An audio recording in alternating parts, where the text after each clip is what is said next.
అడగడానికి వస్తూ ఉన్నారు.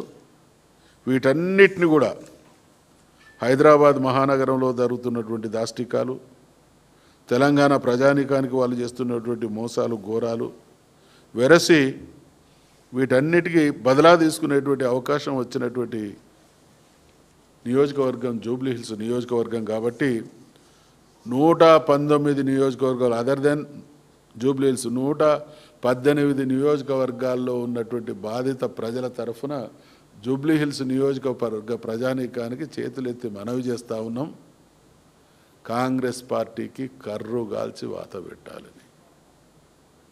ఇది ఒక చారిత్రక అవసరం. అందుకనే ఇక పరిస్థితి బీఆర్ఎస్ పాలన టైంలో చేయని అప్పులు చేసినట్టు రకరకాలుగా నమ్మించేటువంటి ప్రయత్నం చేసింది. మేము అప్పులు లేకుండా గవర్నమెంట్ వాళ్ళు అన్నటువంటి మాట ఏంటంటే గంభీరంగా వారి బడ్జెట్ ప్రసంగంలో ఉన్నది, మాకు సంపద సృష్టించడం తెలుసు, సంపద పచ్చడం తెలుసు, అపారమైనటువంటి అనుభవం ఉన్నది, అప్పుడు ఆర్థిక క్రమశిక్షణకు పాల్పడి మేము రాష్ట్రాన్ని ఇవాళ గత ప్రభుత్వం చేసినటువంటి దానికి భిన్నమైనటువంటి అద్భుతమైనటువంటి పాలన అందించి తెలంగాణ ప్రజానీకం జీవితాల్లో 3 పూలు 6 కాయలను ప్రత్యక్షం చేస్తాం, అందిస్తాం అనేటువంటి మాట పలికింది. ఇవాళ 2 సంవత్సరాల కాలంలో వాళ్ళు చేసినటువంటి 22 నెలల కాలంలో వాళ్ళు చేసినటువంటి అప్పు 2,80,000 కోట్లు. ఏం కట్టిండ్లు? కేసీఆర్ గారు అప్పు చేసిండు, సంపద సృష్టించిండు, సంపద పంచిండు.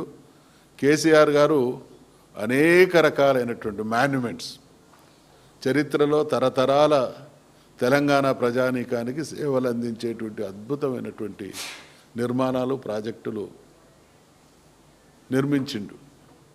మరి వీళ్ళు అప్పు చేసిళ్ళు, ఆ అప్పు ప్రజలను ఎత్తిన మోపిళ్ళు తప్ప ఫలితాలు రాబట్టడంలో, ప్రజలకు పంచడంలో ఘోరమైనటువంటి వైఫల్యం కనబడుతూ ఉన్నది. రకరకాల బాధితుల విషయంలో నేను ఇందాక తమరందరికీ కూడా మనవి చేయడం జరిగింది.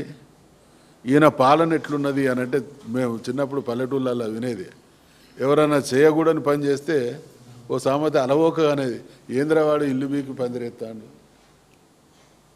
ఇవాళ రేవంత్ రెడ్డి గారి పరిపాలన నిర్వాహకం ఇల్లు బీకి పందిరేస్తున్నటువంటి స్థితి పునరావృతమవుతూ ఉన్నది. అందుకనే వెరసి వీళ్ళందరి ఆవేదన, వీళ్ళందరి ఆర్తి, వీళ్ళందరి ఆర్తనాదం కూడా జూబ్లీ హిల్స్ ప్రజలు వాళ్ళ తీర్పు ద్వారా చూపించాలనే. ఎందుకు ఇంత నిర్వాకం, ఎందుకు ఇటువంటి దుర్మార్గ పాలన కొనసాగుతూ ఉన్నది తెలంగాణలో? దానికి జవాబు కూడా దొరికింది. కారణం ఏంటంటే ఉద్యమ కాలంలో ఈ మహానుభావుడు నేటి ముఖ్యమంత్రి ఏ రోజు కూడా జై తెలంగాణ అన్న పాపాన పోలేదు. జై తెలంగాణ అని కొట్లాడి జై తెలంగాణ తెచ్చిన వాళ్ళను అనని ఆ మనిషి శిక్షించాలనేటువంటి ఒక దుర్మార్గపు ఆలోచన ఆయన పాలనలో కనబడుతూ ఉన్నది. అందుకనే ఈ విజ్ఞత కలిగినటువంటి జూబ్లీ హిల్స్ నియోజకవర్గ ప్రజలు మళ్ళీ రీట్రేట్ చేస్తున్నాం, పదే విజ్ఞప్తి చేస్తూ ఉన్నాం, ఖచ్చితంగా కాంగ్రెస్ పార్టీకి గుణపాఠం చెప్పాలని. మాకేమనిపిస్తున్నదంటే జనరల్గా మనం స్టూడెంట్స్ని చూస్తాం, సంవత్సరం చదువుతారు, తర్వాత పరీక్షలు రాస్తారు, రిజల్ట్ వస్తుంది. ఇలా కాంగ్రెస్ పార్టీ 2 సంవత్సరాల పాలన ఆన్సర్ షీట్ను చూస్తే పాస్ మార్కులు పడేటువంటి పర్ఫార్మెన్స్ కూడా లేదు.